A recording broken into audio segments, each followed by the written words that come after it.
Hello everyone, I'm Damien Abraham and I'm here with my good friends Rachel Brown, who's a journalist and producer, and my friend Shawnee Cohen, who's a director, to talk about their brand new film, Rat Park. Thank you both for sitting down in a much more awkward situation than we normally talk to each other. Right.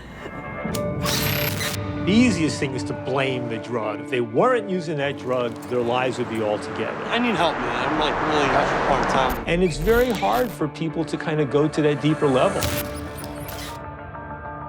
Well, Rat Park is a unbelievable film. I really, I don't know, it's a hard watch, you know? It's a very challenging watch. Really the purpose of the film is to make an anti-drug war film.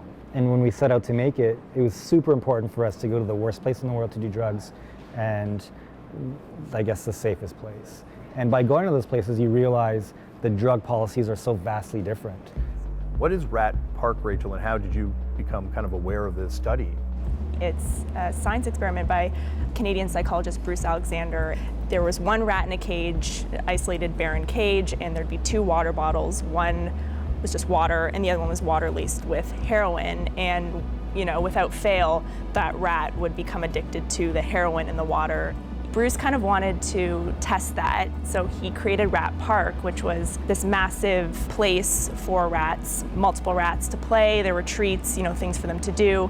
And he did the same thing as was done in the isolated cages. He put the two water bottles. He found that the rats in that place consumed far less of the heroin than the rats in the isolated cages. When you take the metaphor that sort of emerges from the Rat Park research and say, well, now how might that be true among human beings? Rats are rats and people are people. Rat Park shows us that we simply can't understand addiction without understanding the environment that a person is in.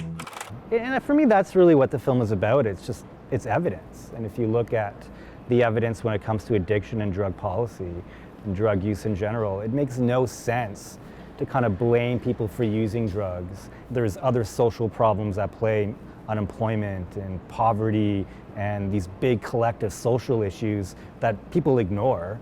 Like, these are the fundamental symptoms for drug problems. Watching it in the beginning, you set up the idea that this analogy of rats in a maze right away, and it kind of hits you when you see that maze in the beginning and then you see where we're all living, how close we are to these animals. In making the film, it was really important for us to recreate Rat Park. We had asked Bruce, the guy who invented the experiment, if he had footage, and apparently there was some old VHS tape, but we couldn't actually track it down because it was in some guy's garage and it disappeared. So we talked to the crew and we thought, you know what, let's just recreate this thing. And the only parameter that I gave the crew was to build this thing, but from the exact photos, and all the source materials that they were going to use to build it had to be from the 1970s. It really feels in the movie like America is situated in the middle of this sort of teeter-totter, where on one side you have the Portugal model, and then on the other side you have, I guess, the Philippines model. And which way is America, and I guess by extension Canada, going to go? In North America, we're kind of at this crossroads. Are we going to go down the progressive harm reduction evidence-based approach, which is like Portugal, or are we going to go down are we going to further go down the road of the drug war, which is like the Philippines? There's a really powerful scene where a woman goes to the cemetery to visit a gravesite of her brother, I believe, who's passed away. What was it like shooting with people in these, intensely emotional moments? It was tricky. I mean, Sherry was really forthcoming, and I think what's interesting about that scene was that was literally the first time she had visited her brother. Yeah, she said that. Yeah, so can you imagine, like, her brother was just executed for using drugs, and the first time she's going to visit him after his death, like, we're there with the camera. So I'm really grateful that she allowed us to film that moment.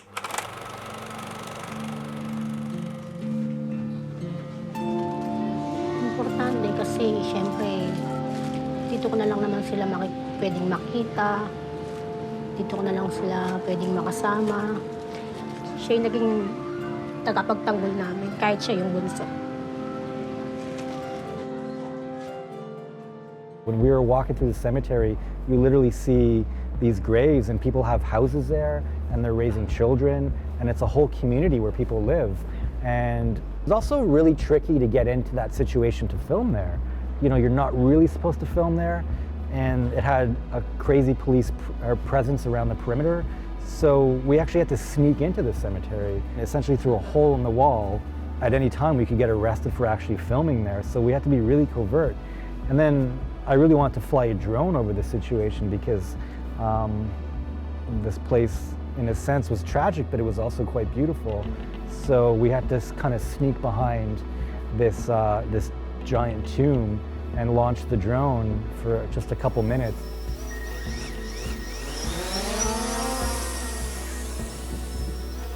As much as it's important to tell the story, the government doesn't want foreign journalists there telling the story. Yeah. So there was a period when we were shooting a scene later in the film with the dead body, and I'm pretty certain that the police were filming us. Yeah, they were taking our photo from the other side of the crime scene tape. It could have potentially been an issue. I think that scene that you're describing there is also one of those scenes that's dark, but also has like a weird humor to it, because here you are interviewing someone about the death of a family member, and then you interrupt to be like, hey, there's someone who's just been shot outside. And you know, like it just incredible. It just illustrates exactly how nightmarish the situation is. And when that happened, the fixer touched me on the shoulder while this conversation is happening and says, someone was just shot, we should go. And at first, I didn't know if we were in danger or is this something we could film. And I knew Vincent also is really keen on shooting murder scenes, so this is something that he'd want to be a part of. But it was an awkward situation. I've never been in a situation filming something where something is happening directly behind you and you have to shift focus, especially in such a controversial and intense moment. Umiiyak na lang ako kasi pag iniisip ko yung pang-araw-araw. Tapos nag-iisa ka lang magtaguyod sa kanila? Oo, yung kapatid ko kasi minsan nag-aano. Someone just shot 2 minutes ago. Ha? Someone just shot. Takbo muna kami. May binaril daw sa labas. Ha? Sandali lang.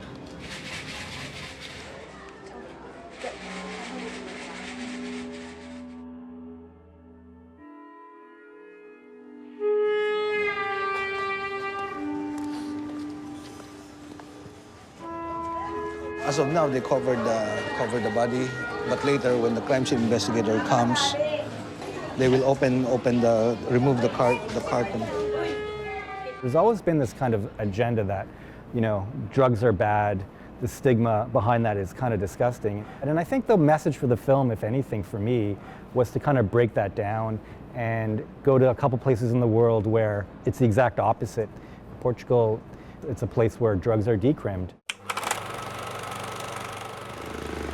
If someone is caught in the possession of an illicit substance, the police officer apprehends the substance, but instead of being referred to a court of law under the Ministry of Justice, they are referred to the Ministry of Health. Because 90% of drug users do it because they like it, and 10% do it because they are addicted to it. So none of those sort of users will stop using because a judge tells them that what they are doing is a very wrong thing.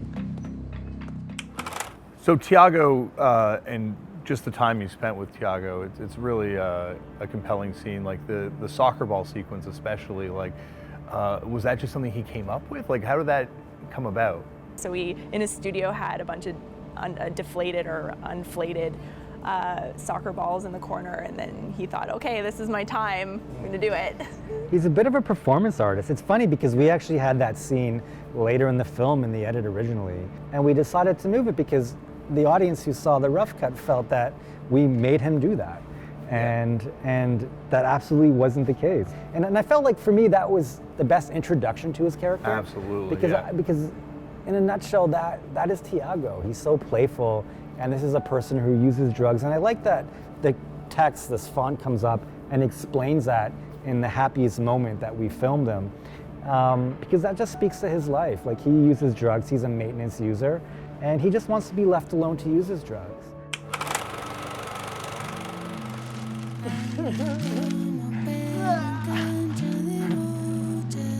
Come on.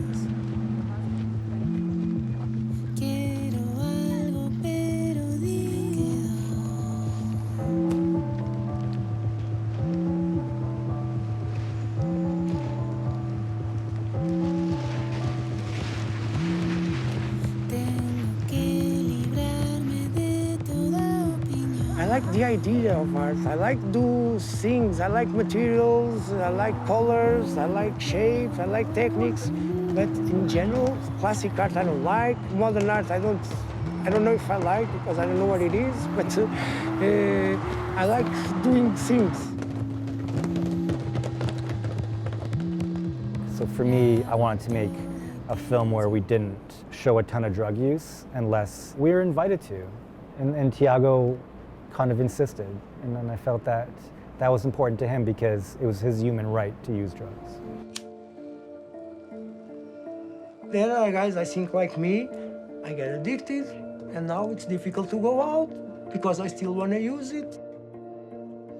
That's the question. You're never addicted to one drug. You're addicted to alterated states.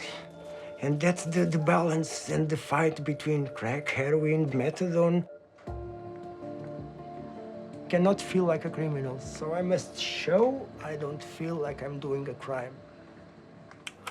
How did you find the people that are actually really engaged by this subject? How did you find your subjects for this movie? I really wanted people to be in the film that had experienced using drugs, especially from someone who's so involved in harm reduction and social work. In that case, that's Justin. I appear to be the only one who's actually had experience using substances, and common sense would usually dictate that if you want to know how to solve an issue, talk to the people who have struggled with the issue. There's all these other factors that he needed help with before he could even deal with the crack use, and what he told the social worker was hilarious, to me anyway. He said, like, my crack use isn't a fucking problem. The problem that I don't have a home, that I don't have anything to eat, that's the problem. And that also speaks this idea collectively of what the film is about. It's that it's all these symptoms related to drug problems, not just the drug itself. So Justin embodied all that. You know, I had my own history with drug use and mental health. And when I was homeless, I went to the Lord's Place to get food vouchers. And what I found is that there was always this stigma and this belief held over me that, like, I had to prove how much I wanted help. Yeah, we get you're homeless, we get that fucking you don't have any access to health care or anything else, but really, we need to talk about you smoking crack. Yeah, fuck you. You know, Justin finally seemingly finding his ability to deal with his drug addiction through getting a house, getting open space, and it's amazing you have that drone shot of his house and the green space around it, and it just feels so different from the more maze-like housing situations that people are living in and just the poverty people are living in. Like, it's amazing how escaping poverty is key to helping people deal with their addictions in some of the cases, or at least in his case in the film. And I'm glad you noticed that, because I think the intent of shooting it like that was to show that, in a sense, Justin found his rat park, you know, and you cut to the exact opposite of the Philippines. So, yeah, I mean, we really tried our best to make this comparison work in the way we shot it. A lot of high angles looking down.